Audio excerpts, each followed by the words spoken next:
صفحے کے شروع سے لائن نمبر 1 سورۃ توبہ کی آیت نمبر 2-3 سے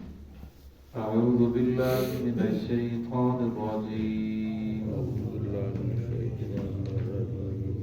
بسم اللہ الرحمن الرحیم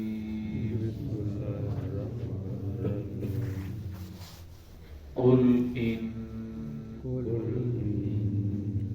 کان آباؤکم وأبناؤكم وإخوانكم وأزواجكم وعشيرتكم وأموال اقترفتموها وتجارة تخشون كسادها ومساكن ترضونها أحب إليكم من الله ورسوله وجهاد في سبيله فتربصوا حتى يأتي الله بأمره والله لا يهدي القوم الفاسقين.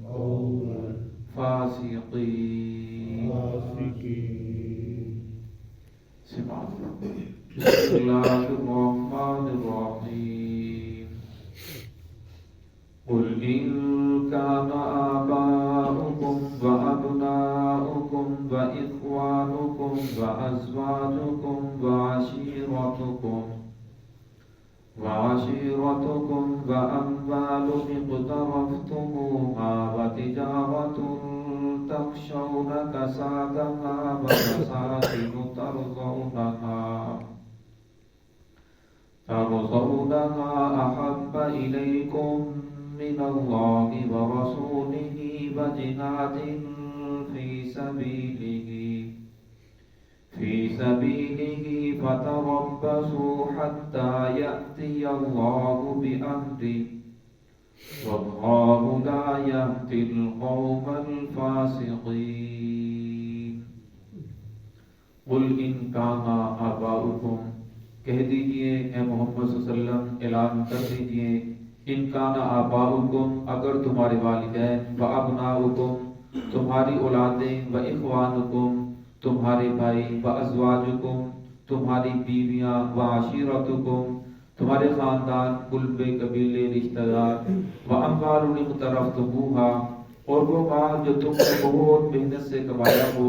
و تجارت تخشون کسادها اور وہ تجارت جس میں نقصان ہونے کا تمہیں خوف ہو، وَمَسَاكِنُ تَرْضَوْنَهَا اور وہ گھر جو تمہیں بہت زیادہ محبوب ہو، پسند ہو، أَحَبَّ إِلَيْكُمْ اگر وہ تمہیں زیادہ محبوب ہے، مِنَ اللَّهِ وَرَسُولِهِ اللہ رب العزت کے مقابلے میں اور اس کے رسول کے مقابلے میں، وَجِهَادٍ فِي سَبِيلِهِ اور اس کے راستے میں جہاد کرنے کے مقابلے میں زیادہ محبوب ہیں یہ چیزیں، فتربصوا پھر انتظار کرو، منتظر ہو جاؤ، انتظار میں رہو، حتی یأتی اللہ بأمرہ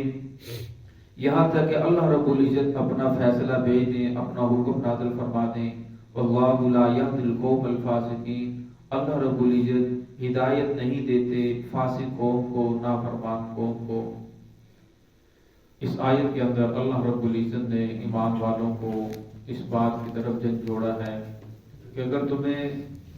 اللہ رب العزت کے مقابلے میں یہ چیزیں زیادہ محبوب ہیں، یعنی اگر تمہارے جو والدین ہیں، تمہارے بیٹے ہیں، وہ اخوانکم تمہارے بھائی ہیں، अज़वाजुकुम तुम्हारी बीवियां, वाशिरतुकुम तुम्हारा खानदान, कुलबा कबीला बरादरी, अम्वाल एक तरफ तुमुहा वो माल जो तुमने बड़ी मेहनत के साथ जमा किया है। और फरमाया फिर इसी तरह वो तजारत जिसके अंदर तुम्हें खौफ हो कि कहीं इसके अंदर घाटा ना पड़ जाए, नुकसान ना हो जाए। फरमाया ये सारी की सारी चीजें अल्लाह रब्बुल इज्जत के हुक्म के मुकाबले में, मोहम्मद रसूलुल्लाह सल्लल्लाहु अलैहि वसल्लम के तरीके के मुकाबले में, या अल्लाह के रास्ते में जिहाद करने के मुकाबले में, तबलीग करने के मुकाबले में, अल्लाह के रास्ते के में निकलने के मुकाबले में, दीन को फैलाने के मुकाबले में अगर ये चीजें तुम्हें ज्यादा महबूब हैं, फरफतरब्बसू फिर इंतजार करो, अल्लाह रब्बुल इज्जत की जात तुमसे निपट लेगी, अल्लाह रब्बुल इज्जत की गिरफ्त पकड़ तुम्हारे ऊपर आने वाली है। फिर फरमाया अल्लाह रब्बुल इज्जत ऐसे लोगों को, ऐसी कौम को हिदायत नहीं देते। अब यहाँ मुफस्सिरीन ने फरमाया कि अल्लाह रब्बुल इज्जत यहाँ बंदों को ये आगाह कर दिया कि अगर इंसान को ये खदशा है कि अगर मैं दीन के ऊपर अमल करूंगा तो जिन मेरे फलां रिश्तेदार हैं वो मुझसे नाराज हो जाएंगे, अगर मैंने दीन को अपना लिया, मोहम्मद रसूलुल्लाह सल्लल्लाहु अलैहि वसल्लम के फलां तरीके के ऊपर अमल किया तो बीवी नाराज हो जाएगी, अगर मैंने फलां तरीके के ऊपर अमल किया तो रिश्तेदार, खानदान, कुर्बा कबीला वो क्या कहेगा कि तुझे क्या हो गया, तू तो 1400 साल पीछे चला गया। तो लिहाजा उनके डर की वजह से या इंसान कारोबार करता है ऐसे लोगों के साथ, वो सारे गैर मुस्लिम हैं या गैर मुस्लिम तो नहीं है, मुसलमान है लेकिन वो दीन के ऊपर चलने वाले नहीं हैं। अब इंसान को खतरा है अगर मैंने अल्लाह अल्लाह करना शुरू कर दी या मैंने इनको दीन की दावत देना शुरू कर दी तो मुझसे कारोबार छोड़ देंगे, लिहाजा मेरी तिजारत के अंदर नुकसान हो जाएगा, मेरे माल के अंदर घाटा पड़ जाएगा। तो फरमाया इंसान को इस बात का अगर खौफ हो और फिर वो अल्लाह रब्बुल इज्जत के हुक्म को छोड़ देता है, ये अल्लाह के रास्ते में निकलना छोड़ देता है, ये जिहाद करना छोड़ देता है, उस डर की वजह से कहीं ये लोग नाराज ना हो जाएं, कहीं मेरे माल के अंदर नुकसान ना आ जाए। या फरमाया कि इंसान ने वमसाकिनु तर्ज़ौनहा बहुत अलीशान खूबसूरत महल बनाया है, उसको छोड़ने को दिल नहीं करता, या इसे खौफ है कि अगर मैं एक काम करूंगा ये तो मुझसे छिन जाएगा, फलां मुझसे ले लेगा, इसने मुझे हदिया किया है। तो फरमाया फतरब्बसू हत्ता यअती अल्लाहु बिअमरी, फिर इंतजार करो यहाँ तक कि अल्लाह रब्बुल इज्जत का तुम्हारे ऊपर पकड़ आ जाए, गिरफ्त आ जाए। तो अल्लाह रब्बुल इज्जत ने बंदों को आगाह किया है कि ठीक है इन सारी चीजों से साथ मोहब्बत करना, इनको हासिल करना ये इंसान की जरूरियात में से है, लेकिन फरमाया अल्लाह रब्बुल इज्जत ने जो दायरा दिल लगाया है उस दायरे के अंदर रहते हुए इनके साथ मोहब्बत करेगा, इन चीजों को हासिल करने की कोशिश करेगा तो फरमाया फिर तो ठीक है। लेकिन अगर इस दायरे से निकल जाता है और इन चीजों की मोहब्बत अल्लाह और उसके रसूल की मोहब्बत के ऊपर गालिब आ जाती है और फिर उस गालिब होने की वजह से इंसान अल्लाह उसके रसूल को हुक्म छोड़ देता है, फिर फरमाया कि इंसान खसारे के अंदर जा रहा है, नुकसान के अंदर जा रहा है। फिर इंसान को इंतजार इस बात का ही करना चाहिए कि मेरे ऊपर रहमतें नहीं बल्कि अल्लाह रब्बुल इज्जत का अजाब ही बरसेगा, अल्लाह रब्बुल इज्जत की तरफ से गिरफ्त ही आने वाली है।